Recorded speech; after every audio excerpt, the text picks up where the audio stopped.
Perkenalkan, nama saya Arifia Ayu Budiati, CGP Angkatan 11 tahun 2024-2025. Hari ini saya akan mewawancarai kepala sekolah dari SDN 2 Semare untuk memenuhi tugas demonstrasi kontekstual modul 3.1. Pada Pak Satya, silakan untuk memperkenalkan diri. Terima kasih. Assalamualaikum warahmatullahi wabarakatuh. Waalaikumsalam warahmatullahi wabarakatuh. Perkenalkan, nama saya Muhammad Satya. Saya kepala sekolah dari SD Negeri 2 Semare. Kebetulan Bu Bia ini selaku guru saya sekaligus juga terekam itu peserta dari program guru di angkatan 11. Baik Mas Satya, di sini saya akan memberikan beberapa pertanyaan kepada Bapak. Mohon izinnya Bapak. Untuk pertanyaan yang pertama,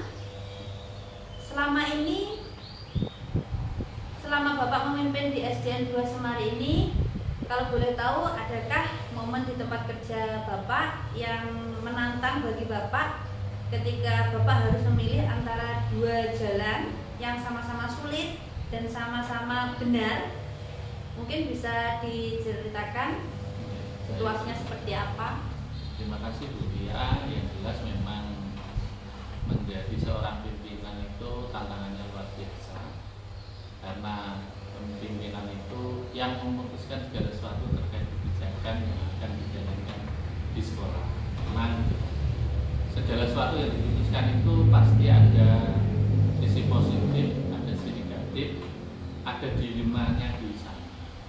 Artinya mungkin saya ambil contoh yang sederhana, mungkin kasus katakanlah ada siswa, contohnya mungkin ada di kelas itu kemampuan siswanya itu secara akademik itu mungkin belum memenuhi standar. Kemudian di satu sisi terkait dengan katakanlah standar akademik, apakah dia nanti naik atau tidak, itu ada standarnya. Tapi di satu sisi kalau anak ini mungkin katakanlah tidak dikondisikan tersendiri, itu juga menjadi persoalan. Tapi kalau anak ini katakanlah mungkin diluluskan atau dinaikkan, itu juga menjadi persoalan secara moral bagi anak tersebut dan juga orang tuanya. Ini kadang-kadang memang menjadi dilematis bagi sekolah untuk bagaimana ini baiknya. Tapi pasti segala sesuatu itu tidak lepas dari kita komunikasi. Kita komunikasikan dengan anaknya, bagaimana terkait dia nanti untuk bisa meningkatkan kemampuannya, bagaimana kita berkomunikasi dengan orang tuanya, bagaimana supporting orang tuanya terkait dengan kemampuan anaknya, dan bagaimana Bapak Ibu guru mensupport, mengusahakan anak ini bagaimana bisa mencapai standar itu. Itu salah satu contoh yang dilema pilihan, ini mana yang harus saya pilih, memenuhi standar anak ini secara prosedural berarti dia tidak naik, tapi kalau kita melihat kondisi anaknya, kalau ini nanti secara moral, kemudian secara keluarganya, orang tua itu juga menjadi beban manakala ini tidak naik. Mungkin kebijakan yang terbaik akhirnya ya kita komunikasikan naik dengan syarat. Walaupun itu juga menjadi dilema, itu juga tidak dinaikkan ya itu tidak melanggar aturan karena memang prosedurnya, tapi manakala itu nanti dinaikkan juga bisa menimbulkan kecemburuan. Tapi diambil kita yang terbaik dari apa yang kita komunikasikan dengan semua sih. Itu contoh kasusnya. Baik Pak, berarti untuk dilema yang Bapak rasakan selama menjadi pemimpin di SDN 2 Semari ini, Bapak merasa bahwa ada masalah terkait pemenuhan standar kemampuan peserta didik setiap anaknya, gitu nggih. Baik, untuk selanjutnya, pertanyaan selanjutnya Bapak Satya, selama ini bagaimana Bapak dapat mengidentifikasi kasus-kasus tersebut seperti yang Bapak sampaikan tadi yang merupakan dilema etika atau juga moral bagi Bapak?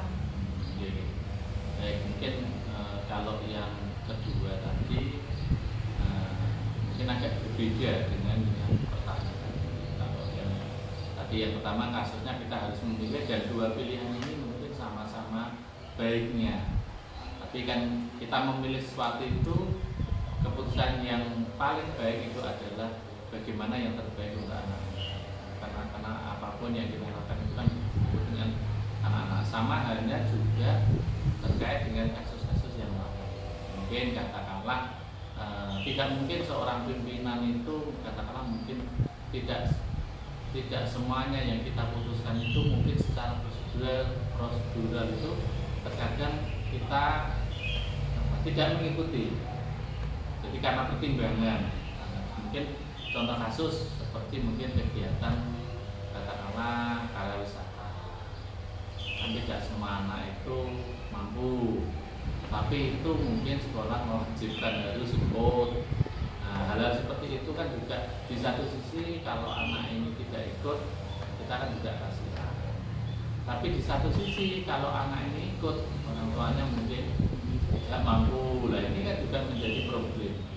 Nah, kalau ini nanti dibebaskan, pasti teman yang lain menyalahi karena ya harus wajib semuanya ikut dan semuanya harus bayar. Nah, ini terkadang kita akhirnya mengambil sikap bagaimana yang terbaik anak ini bisa ikut, tapi kita juga tidak katakanlah tadi walaupun kesepakatan awal dari bahwa semuanya harus bayar, lah ini mungkin bisa menjadi pertimbangan sehingga bisa dimusyawarahkan dengan berbagai pihak termasuk orang tua, guru, sehingga semuanya menyadari bahwa keputusan ini adalah yang paling baik dalam artian bagaimana keputusan ini dapat lebih mementingkan kebutuhan anak.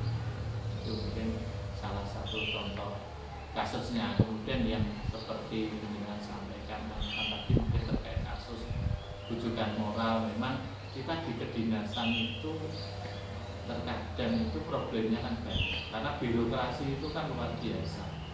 Di satu sisi kita harus mengikuti aturan secara pakem, harus begini, tapi karena kita itu di lapangan situasi yang kita hadapi itu kompleks, maka terkadang dibutuhkan kebijaksanaan yang kita sebenarnya tidak ingin katakanlah melanggar aturan, tapi situasi di lapangan itu mungkin terkadang mengharuskan kita untuk bagaimana bisa mengkondisikan. Jadi mungkin ya, tapi poinnya yang penting keputusan yang diambil itu adalah untuk kebaikan. Saya kira tidak masalah walaupun itu sebenarnya tidak boleh secara aturan, tidak boleh itu, tapi bagi kita ya segala peraturan itu prinsipnya sebenarnya kan untuk kebaikan. Selama itu baik dan tidak mementingkan pribadi, saya kira sih menurut saya tidak apa-apa. Tapi ya jangan dilakukan ya.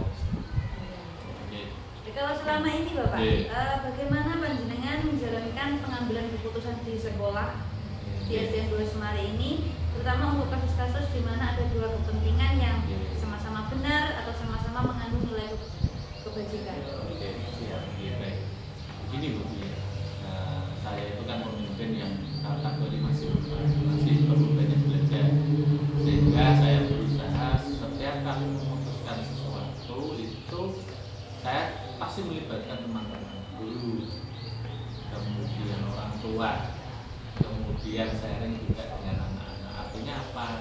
Yang saya putuskan itu saya berusaha bahwa ini tidak merugikan dari pihak mana, bahwa keputusan ini bukan otoriter, keputusan saya pribadi, tapi hasil kajian, masukan dari semua warga sekolah.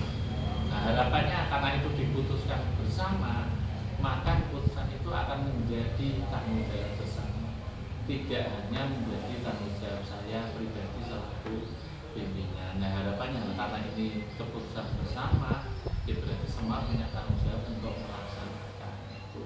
Selama ini yang saya gunakan seperti itu. Kemudian hal yang mungkin sangat penting bagi saya adalah keputusan yang baik itu adalah keputusan yang sangat atau paling kecil risikonya terhadap semuanya. Jadi risiko paling kecil itu menurut saya keputusan yang paling baik, karena semua keputusan itu kan pasti mengandung risiko, tapi kita ukur ini risiko yang paling kecil itu yang mana. Itu menurut saya mungkin yang keputusan yang baik selain melalui proses musyawarah dengan teman-teman dan warga sekolah. Baik, berarti untuk pengambilan keputusan yang Bapak lakukan dengan melibatkan Bapak Ibu guru, kemudian warga-warga sekolah juga nih Bapak. Dan kemudian yang pastinya keputusan yang Bapak ambil itu tidak berdasarkan pendapat dari Bapak pribadi. Iya, betul. Kemudian juga mempedulikan masukan-masukan. Baik Bapak. Kemudian untuk langkah-langkah atau prosedur seperti apa yang biasa Bapak lakukan selama ini?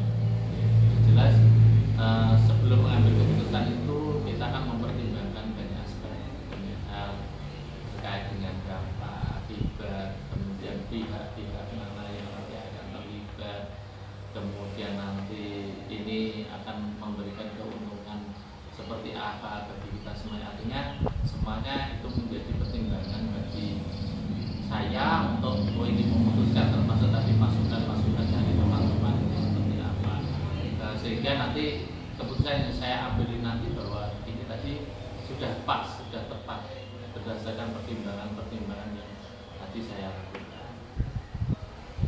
Berarti memerlukan waktu yang tidak sedikit ya Bapak, karena harus ada pertimbangan-pertimbangan yang matang. Kemudian hal-hal apa saja yang selama ini Bapak anggap itu efektif dalam pengambilan keputusan pada kasus-kasus dilema etika ini? Terkait dengan hal yang menurut saya efektif itu yang jelas ya tadi, selama keputusan itu kita ambil itu adalah untuk anak-anak, karena tujuan apapun yang kita ambil dari sebuah keputusan di organisasi sekolah itu kan demi anak, maka hal yang terbaik adalah bagaimana keputusan itu menguntungkan anak dalam artian untuk kebaikan mereka. Itu yang menjadi kunci menurut saya untuk pengambilan keputusan, itu menjadi kuncinya. Sedangkan untuk yang lain itu mungkin sebagai pemotivasi, menambah dari penguatan dari keputusan yang saya ambil. Kemudian hal-hal apa saja yang selama ini bagi Bapak itu merupakan sebuah tantangan dalam pengambilan keputusan pada kasus-kasus dilema etika ini Pak? Hal yang menjadi tantangan ya yang mungkin paling banyak itu kan pro kontra. Jadi ada yang setuju begini, ada yang setuju begini. Kalau saya secara pribadi memang ya tadi, artinya sebuah keputusan yang saya ambil itu pasti akan menimbulkan ada pihak yang setuju, ada pihak yang tidak. Tapi ya tadi pertimbangan yang paling utama tadi bahwa yang setuju itu juga pasti punya alasan, juga tidak salah, benar juga. Yang tidak setuju juga punya alasan. Maka kedua ini kan perlu dikonversi, disatukan, digabungkan. Nanti mana yang terbaik, mungkin keduanya ini akhirnya digabungkan menjadi kedua-duanya bisa bergabung, atau mungkin memilih salah satu dengan alasan yang paling kuat. Yang alasan yang mana yang menguntungkan tadi, karena kita itu posisinya berpihak pada murid, pada anak-anak kita, mana yang menguntungkan mereka. Nah, sehingga nanti harapannya dari itu ada dasar dari kita memutuskan bahwa kita memilih keputusan ini karena memang untuk kepentingan anak-anak. Atau mungkin dua-duanya ini sama-sama bagus. Mungkin bisa diukur mana prioritas yang lebih diutamakan, atau mungkin mana risiko yang paling kecil untuk diambil, sehingga hal-hal ini nanti bisa menjadi pertimbangan kuat untuk kita mengambil sebuah keputusan. Berarti pasti ada yang namanya pro kontra ya Pak? Pasti. Dan pro kontra itu pasti ada yang namanya alasan. Iya. Kenapa itu ya setuju, kenapa itu tidak lah. Yang menjadi pengolahan itu dari proses keputusan itu kan bukan setuju dan tidaknya, tapi apa yang mendasari atau alasan yang mendasari keputusannya harus begini dan keputusannya harus begitu, yang menurut saya yang paling penting.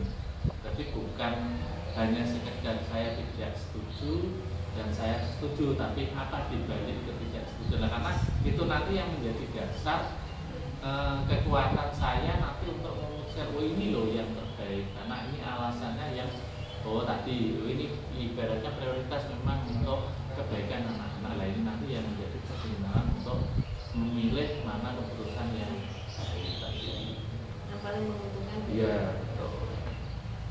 Apakah Bapak itu memiliki tata cara atau jadwal tertentu dalam sebuah penyelesaian kasus dilema etika ini? Dan apakah Bapak langsung menyelesaikan di tempat atau memiliki sebuah jadwal untuk menyelesaikannya? Bentuk atau prosedur seperti apa yang akan Bapak lakukan atau jalankan? Baik. Terkait dengan adanya kasus, kan di sekolah itu kasus banyak, macamnya banyak, kemudian ratingnya ya ada yang ringan, ada yang sedang, mungkin ada yang berat. Artinya yang jelas kita tetap ada tahapan-tahapan, tapi dalam mekanisme penyelesaian itu bergantung dari kasusnya dulu.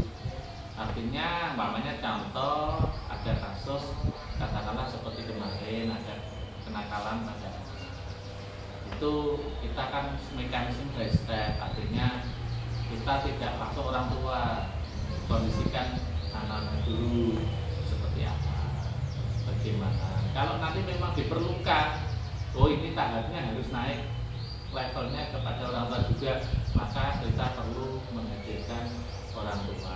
Kalau nanti diperlukan lagi tahapnya untuk naik level lagi ke pihak luar, jadi nanti mungkin ya perlu dilibatkan. Tapi alhamdulillah selama ini mungkin kita hanya berhenti sampai di tahap sampai orang tua saja, insya Allah sudah clear. Jadi tergantung kasusnya untuk SOP-nya. Ini harus bagaimana. Tapi yang jelas tahap-tahap ini tetap kita lalui. Jadi mungkin dari anaknya yang bermasalah, mungkin itu contohnya. Kemudian nanti kalau tahap ini nanti bisa terselesaikan, berarti cukup berhenti di sini. Kalau nanti ternyata ini kok harus melibatkan orang tua, ya berarti kita hadirkan orang tuanya. Nanti kita libatkan. Kalau nanti ternyata ini masih belum juga, mungkin kita libatkan dari unsur komite juga. Nanti tergantung dari rating kasusnya ini kira-kira seberapa luas dampak yang akan terjadi terkait dengan penyelesaian. Jadi pertimbangannya itu, sehingga mungkin berapa waktunya ya tergantung dari kasusnya tadi, kasusnya seperti apa. Jadi kalau di SDN 2 Semarang ini tingkatan penyelesaiannya itu masih dalam tahap orang tua nih Pak? Ya, sampai selesai itu selama itu internal di orang tua, diselesaikan di lingkup anak-anak dengan bapak ibu guru sudah selesai, berarti cukup. Kalau nanti memang ini dibutuhkan untuk pihak orang tua, berarti nanti. Tapi selama ini alhamdulillah hanya berhenti pada orang tua saja, tidak sampai melibatkan ke pihak masyarakat atau mungkin pihak hukum. Alhamdulillah tidak sampai hukum dari orang tua sudah bisa selesaikan. Baik Pak. Adakah seseorang atau faktor-faktor apa yang selama ini mempermudah atau membantu Bapak dalam pengambilan keputusan dalam kasus-kasus dilema etika yang ada di SDN 2 Semarang ini Pak? Oke, ini terkait dengan kasus-kasus dilema itu karena bagi kami, Bapak Ibu guru, saya dan semua staf juga di pendidikan ini akan sekolah ini bagikan keluarga besar. Artinya pasti segala macam sebuah keputusan itu saya mesti mengajak teman-teman, itu wajib hukumnya.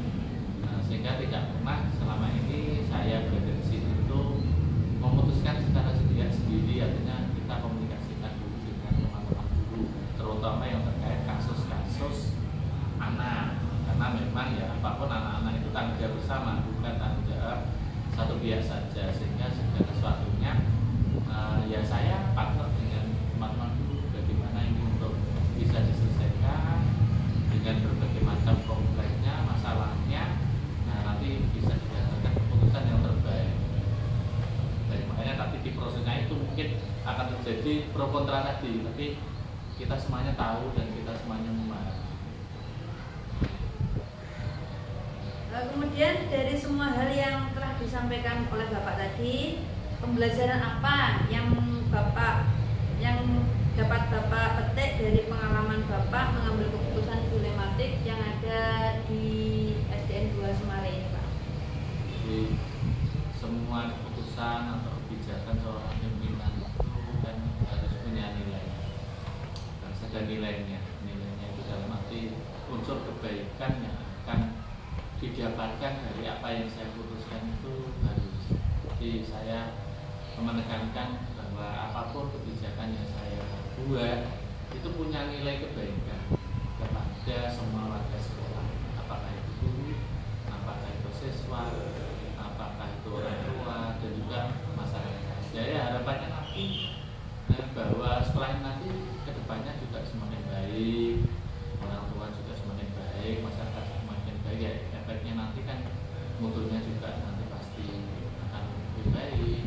Kemudian nanti untuk siswa-siswanya juga mungkin nanti bisa lebih baik. Jadi ya nilai kebajikan apa yang akan saya dapatkan dari sebuah keputusan itu, sehingga tidak serta-merta hanya sebuah peraturan atau sebuah kebijakan, tapi tujuan dari keputusan atau kebijakan itu punya nilai.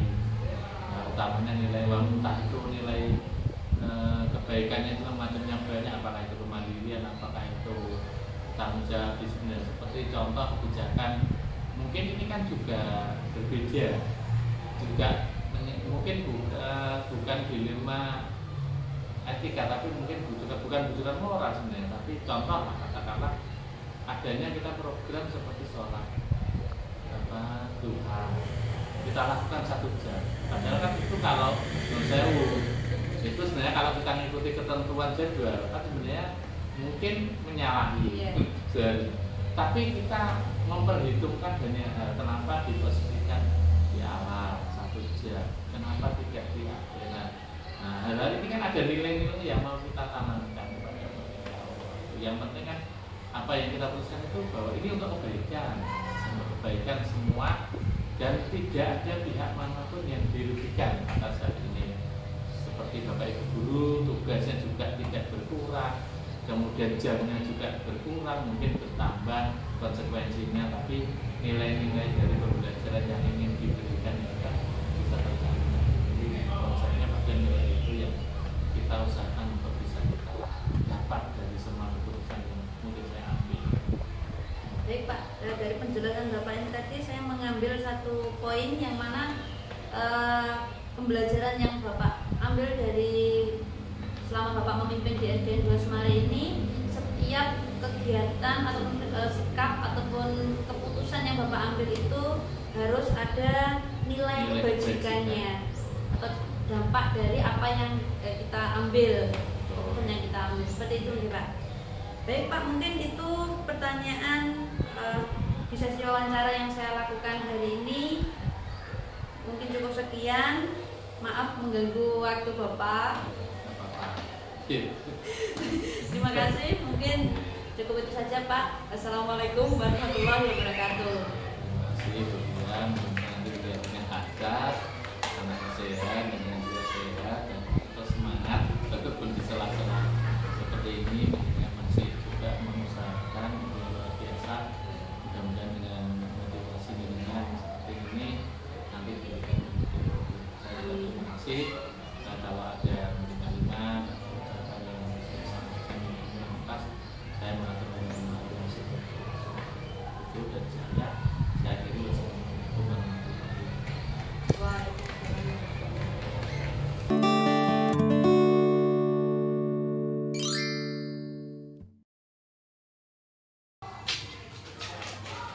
Assalamualaikum warahmatullahi wabarakatuh, Bu Suci. Waalaikumsalam warahmatullahi wabarakatuh. Selamat pagi. Pripun keadaannya hari ini, Bu? Alhamdulillah sehat. Semangat, tetap semangat. Begitu kita janjian, ya harus tetap sehat dan Alhamdulillah, Bu. Bu Suci, hari ini saya merepoti panjenengan, meminta waktu luang panjenengan di hari ini untuk melakukan sesi wawancara untuk tugas CGP Angkatan 11, Bu. Apakah Ibu bersedia? sangat bersedia Mbak Dia. Siap. Ya, nanti dalam CGP dengan selalu diberi pelajaran. Terus bertanya tentang apa Mbak Dia? Baik, Bu Suci. Saya ingin tahu nama lengkap dari Bu Suci itu siapa? Nama saya Suci Herwati SPG. Suci Herwati. Bu Suci Herwati memimpin di instansi mana Bu? SDN 4 Sumber Urip. Di SDN 4 Sumber Urip, Kecamatan Brebes. Kalau boleh tahu jumlah murid keseluruhan di SDN 4 Sumber Urip ini berapa Bu Suci? Jumlah murid keseluruhannya 98. 98 peserta didik Ibu untuk tahun 2024. 2024 Yang kemarin itu 100 lebih. Yang tahun ini segitu karena untuk kelas 1-nya kemarin dari TK-nya memang separuh. Oh, gitu. Baik Bu Suci, untuk selanjutnya untuk guru-gurunya secara keseluruhan di SDN 4 Sumber Urip itu ada berapa Bu?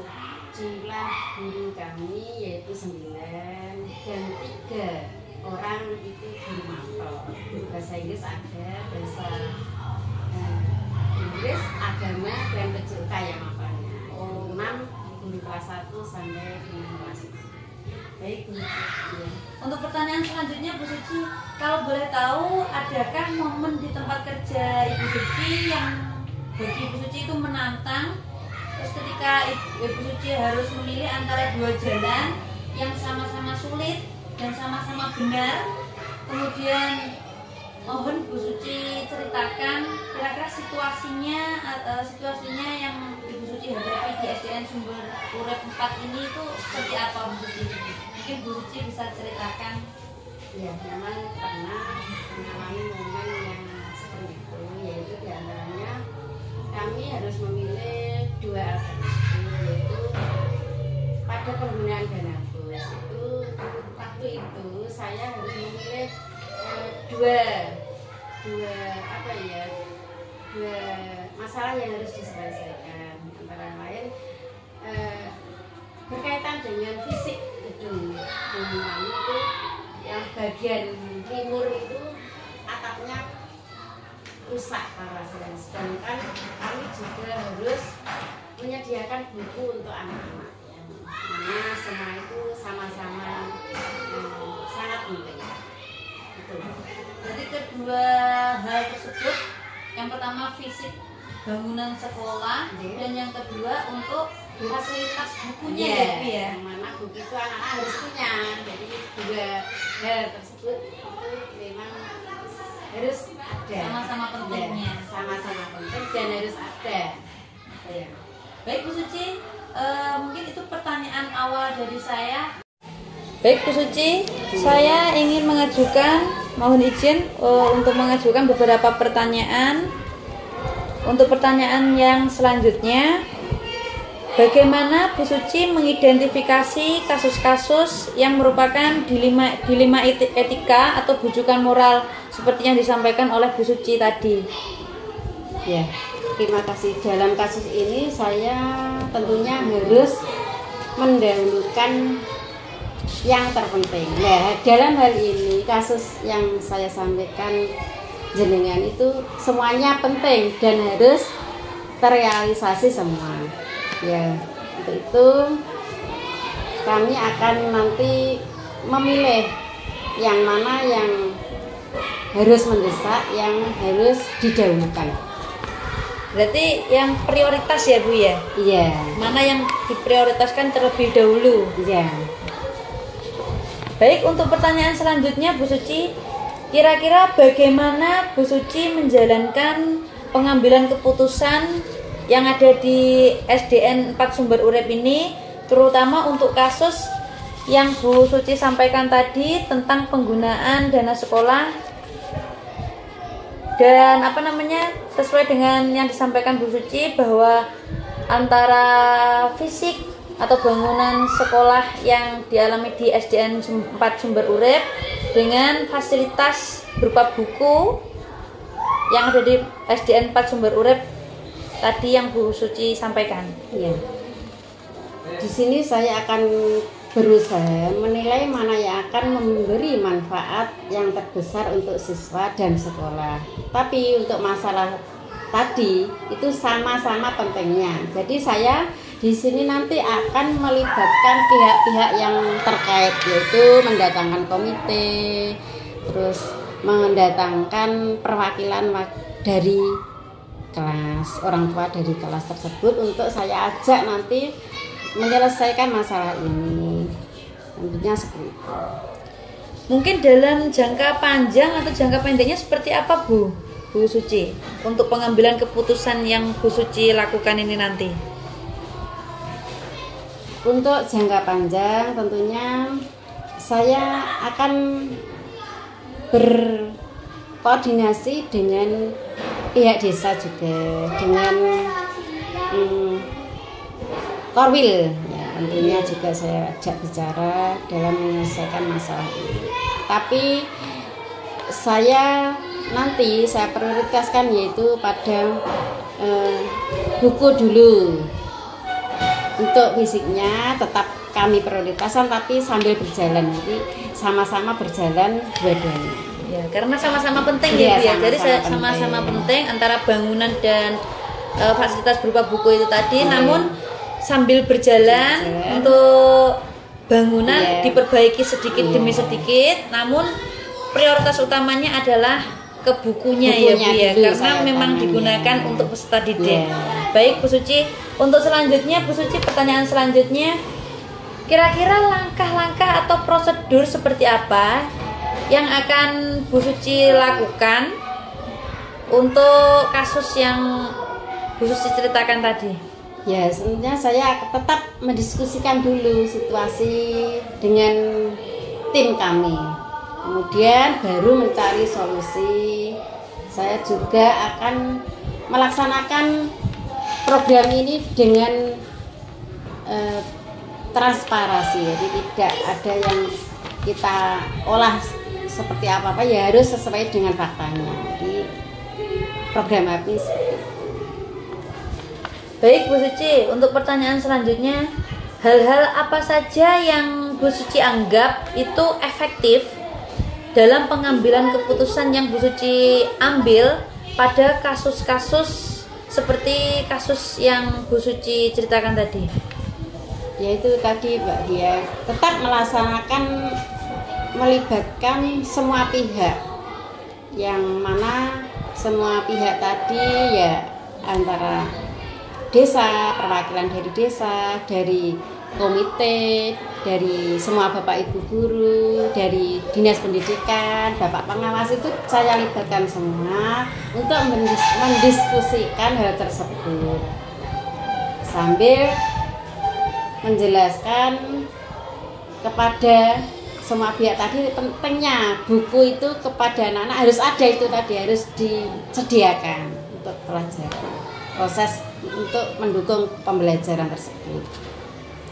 Biasanya kalau di SDN Sumber Urip 4 itu menggunakan buku-buku paket dari penerbit apa Bu? Buku paket dari Erlangga juga. Jadi kami menyediakan buku tersebut menggunakan dana BOS, yang mana dari penerbit Erlangga tersebut saya pesan sesuai kebutuhan kelas masing-masing. Tapi secara bertahap. Biasanya saya sediakan kelas 1 sampai kelas 6 itu separuh dulu, nanti bertahap kelas 1 sampai 6 separuh. Jadi semua terpenuhi. Ini saya ambilkan dari BOS. Oke. Berarti itu sebuah pengambilan keputusan dari panjenengan dengan memberikan hanya sebagian, tidak sesuai dengan jumlah peserta didiknya, karena kan tadi memang nggih Bu. Dibagi dengan bangunan tadi nggih, seperti itu. Tapi ya Mbak, itu harus tercover semua untuk bukunya. Cuma bertahap gitu loh. Oh, nggih. Tapi harus diutamakan itu kalau buku. Sambil melaksanakan yang fisiknya juga harus terpenuhi. Nggih, baik. Baik, untuk pertanyaan selanjutnya Bu Suci, kira-kira hal-hal apa saja ya yang merupakan tantangan bagi Bu Suci dalam pengambilan keputusan pada kasus yang ada di SDN 4 Sumber Urip ini, Bu Suci? Ya, tantangannya adalah ketika dua kebutuhan sama-sama mendesak dan keputusan yang diambil itu bisa mengecewakan beberapa pihak. Dalam kasus ini, guru dan siswa mungkin merasa dirugikan jika buku pelajaran tidak segera dibeli. Jadi menunggu terus. Jadi sementara kerusakan bangunan bisa menjadi masalah jika juga tidak diperbaiki. Jadi harus sama-sama bagaimana harus semua dua masalah itu terpenuhi semua. Kalau di SDN 4 Sumber Urip ini untuk bangunannya itu kalau diperbaiki itu kira-kira berapa persen, Bu? Maksudnya tingkat kerusakannya itu berapa persen? Dari 100%. Untuk atap yang biasanya atap berapa persen itu ya? Hampir 30%-an. Ya rata-rata atap yang rusak itu. Oh, rata-rata atap yang rusak. Atap, terus resplang. Kemarin itu yang tahun kemarin itu resplang yang sebelah timur. Sekarang ini resplang sebelah barat ini Mbak. Ini nanti jangan persani rusak berat itu. Itu juga harus saya perbaiki itu nanti. Baik, Bu Suci, untuk ini masih ada beberapa pertanyaan yang akan saya sampaikan ke Bu Suci. Ya. Untuk pertanyaan selanjutnya, Bu Suci, apakah Bu Suci memiliki jadwal tertentu dalam menyelesaikan kasus dilema etika seperti yang Bu Suci ceritakan tadi? Dan untuk penyelesaiannya itu bagaimana, Bu Suci? Ya, saya tentunya harus punya jadwal karena kan harus bertemu dengan komite kapan, harus mengadakan rapat dengan Dewan Guru kapan. Jadi itu harus ada jadwal. Ya, kami laksanakan. Nah, segera kan kami laksanakan. Kira-kira pengambilan waktunya yang tepat itu nanti kapan, terus di waktu apa, Bu Suci? Untuk mendiskusikan permasalahan yang ada di SDN 4 Sumber Urip ini. Ya. Waktunya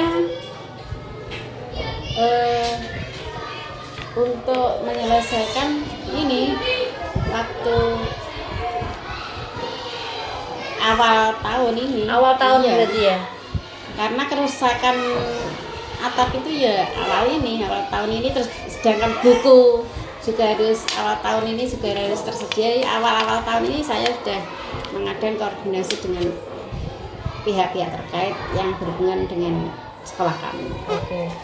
Baik, Bu Suci, untuk selanjutnya, pertanyaan selanjutnya, adakah seseorang atau adakah faktor-faktor yang membantu Bu Suci dalam pengambilan keputusan pada kasus dilema etika yang Bu Suci alami di SDN 4 Sumber Urip ini? Ya, tentunya ada, yaitu Bapak pengawas kami yang saya ajak koordinasi.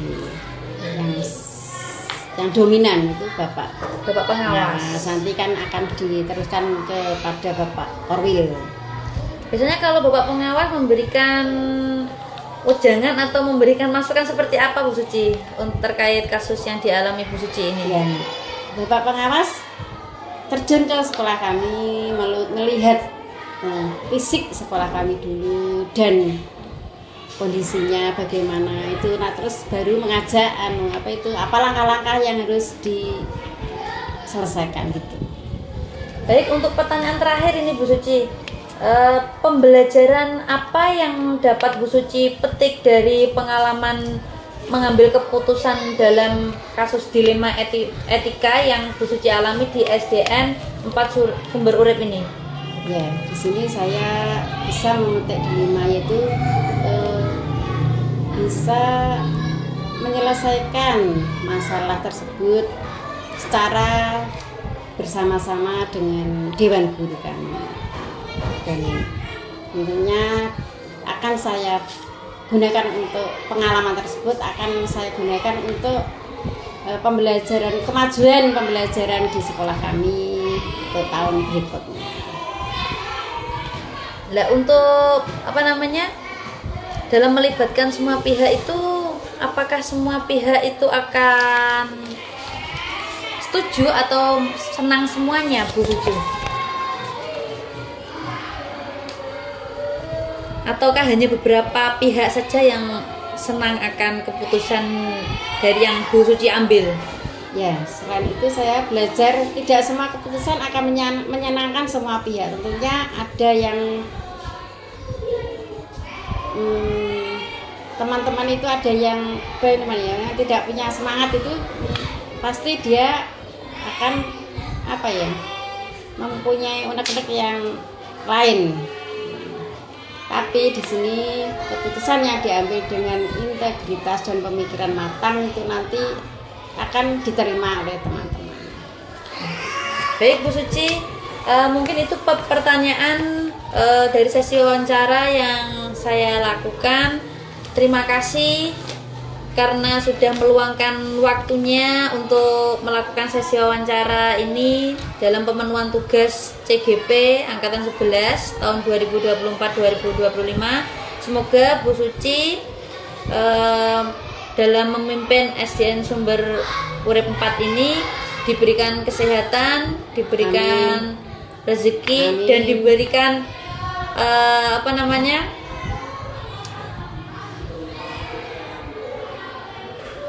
kelancaran dalam memimpin SDN 4 Sumber Urip ini. Dan tentunya begitu juga sebaliknya jenengan juga gitu dalam melaksanakan program CGP yang 11 ini, jenengan diparingi kemudahan, kelancaran dan sukses gitu aja. Amin. Terima kasih Bu Suci. Sama-sama. Wassalamualaikum warahmatullahi wabarakatuh. Waalaikumsalam.